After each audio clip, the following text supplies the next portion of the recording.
Alright, so today is a pretty rad day. Last night we were downtown. I was partying with my buddy Christian, driving his Camaro around down there. And then we started bullshitting. And we were like, you know what? I wonder how the Camaro would do drifting at Harris Hill. So I went home today, grabbed some tires and wheels to throw on the back of it. And we're just gonna slap them on and send it and see how the car does. I'm pretty excited because I mean, it's a pretty badass car, honestly. Makes good power, good torque. It's completely stock, so it's not gonna have a bunch of steering angle or anything, but we'll see how it does. No parking brake also, but it's at least manual. The Corvette I got to drift was automatic, so. All right, so we're in the Camaro with Christian,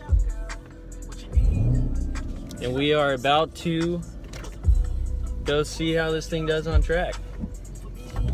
First laps. Should be a fun time. I got some 245 Achilles ATR Sports on the back, and we're gonna go try to burn them up.